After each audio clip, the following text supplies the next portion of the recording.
Hi అండి, welcome to our channel ధన్య తేజ్. ఈరోజు వీడియోలో మనం రాజ్మా కర్రీ తయారు చేసేద్దాం. సింపుల్గా టేస్టీగా ఉంటుంది.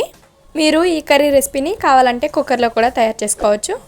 నేనైతే కడాయిలో తయారు చేస్తున్నాను. 1 కప్పు రాజ్మాని ఒక బౌల్లోకి తీసుకోవాలి. నేనైతే ఈ కలర్లో ఉన్న రాజ్మాని తీసుకుంటున్నాను. మీరు వేరే ఏదైనా రాజ్మానైనా తీసుకోవచ్చు. ఒకసారి రాజ్మాని శుభ్రంగా కడిగి రాజ్మా గింజలు పూర్తిగా మునిగేంత వరకు నీళ్ళు వేసుకొని ఓవర్ నైట్ కానీ లేదా 8 గంటల సేపు కానీ నానబెట్టుకోవాలి.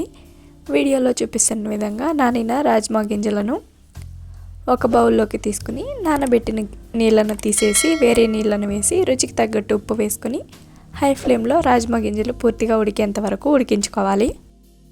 1 టీ స్పూన్ నెయ్యి, 1 టీ స్పూన్ నూనెను వేసుకొని వేడి చేసుకోవాలి. నూనె నెయ్యి బాగా వేడైన తర్వాత సన్నగా కట్ చేసిన ఒక మీడియం సైజు ఉల్లిపాయ తరుగు, సన్నగా కట్ చేసిన 2 టమాటాల తరుగును వేసుకొని కొద్దిగా జీడిపప్పును వేసుకొని ఫ్రై చేసుకోవాలి. ఫ్లేమ్ని మీడియం టు హై ఫ్లేమ్లో అడ్జస్ట్ చేసుకుంటూ గరిటతో కలుపుతూ టమాటా మగ్గేంత వరకు ఉడికించుకోవాలి. మీరు కావాలంటే ముందుగా జీడిపప్పును వేసి తర్వాత కూడా ఉల్లిపాయ టమాటాని వేసుకొని వేపుకోవచ్చు. టమాటా వీడియోలో చూపిస్తున్న విధంగా మగ్గితే సరిపోతుంది. ఈ విధంగా మగ్గిన టమాటా, ఉల్లిపాయ, జీడిపప్పు మిశ్రమాన్ని పక్కన ఉంచుకొని పూర్తిగా చల్లార్చుకోవాలి. కడాయి పెట్టి కడాయిలో 2 టేబుల్ స్పూన్ల నూనెను వేసుకొని వేడి చేసుకోవాలి. నూనె వేడైన తర్వాత 1 టీ స్పూన్ ఆవాలు, 1 టీ స్పూన్ జీలకర్ర వేసుకోవాలి. ఆవాలు జీలకర్ర చిటపటమన్న తర్వాత 1 ఇంచి దాల్చిన చెక్క, 2 లవంగాలను వేసుకోవాలి. సన్నగా తరిగిన 2 మీడియం సైజు ఉల్లిపాయల తరుగు వేసుకొని 1 రెబ్బ కరివేపాకు, 1 టేబుల్ స్పూన్ అల్లం వెల్లుల్లి పేస్ట్ వేసుకోవాలి. అల్లం వెల్లుల్లి పేస్ట్ వేసిన క్లిప్ మిస్ అయిందండి. అల్లం వెల్లుల్లి పచ్చివాసన పోయి ఉల్లిపాయ పూర్తిగా వేగేంత వరకు వేపుకోవాలి. ఉల్లిపాయ వేగిన తర్వాత రుచికి తగ్గట్టు ఉప్పు, 1/2 టీ స్పూన్ పసుపు వేసి సన్నగా కట్ చేసిన 3 మీడియం సైజు టమాటాల తరుగు వేసుకొని ఒకసారి మొత్తం కలిసే విధంగా కలుపుకొని టమాటా పూర్తిగా మగ్గేంత వరకు ఉడికించుకోవాలి.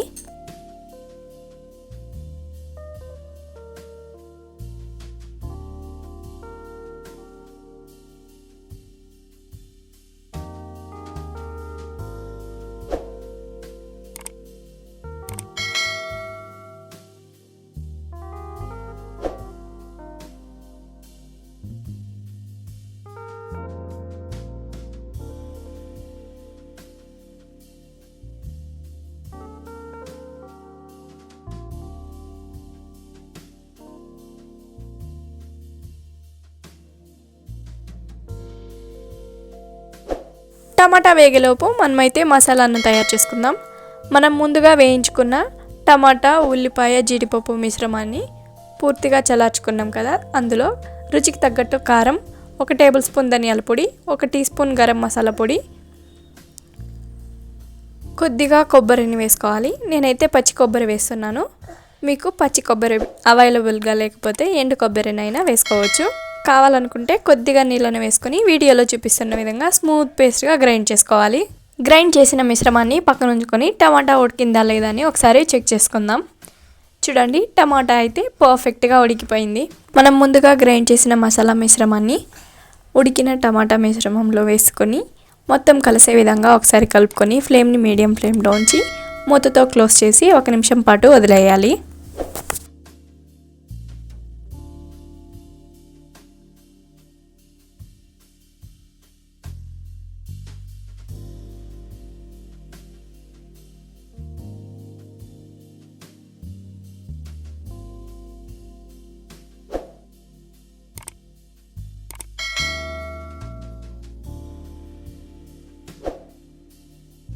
ఒక నిమిషం తర్వాత మూత తీసి మొత్తం కలిసే విధంగా ఒకసారి గరిటెతో కలుపుకొని ముందుగా ఉడికించిన రాజ్మాని నీళ్ళతో సహా వేసుకోవాలి.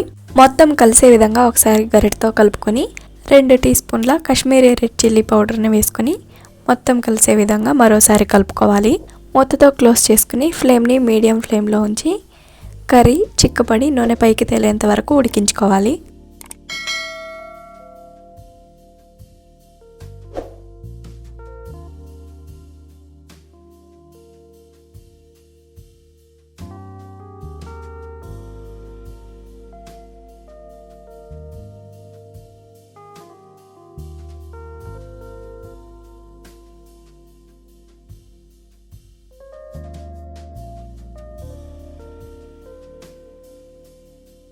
10 నిమిషాల తర్వాత చూపిస్తున్నాను చూడండి. నూనె అయితే పైకి తేలింది. కర్రీ కూడా బాగా ఉడికి దగ్గర పడింది. కర్రీ ఈ కన్సిస్టెన్సీలో ఉంటే సరిపోతుంది. సన్నగా కట్ చేసిన కొత్తిమీర తరుగు వేసుకొని మొత్తం కలిసే విధంగా కలుపుకొని రైస్తో కానీ చపాతీతో కానీ సర్వ్ చేసుకోవడమే.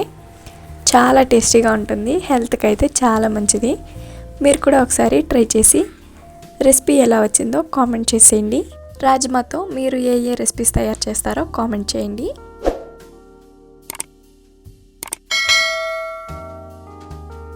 మీకు ఈ వీడియో నచ్చినట్లయితే ఒక లైక్ చేసి సబ్స్క్రైబ్ చేసేయండి.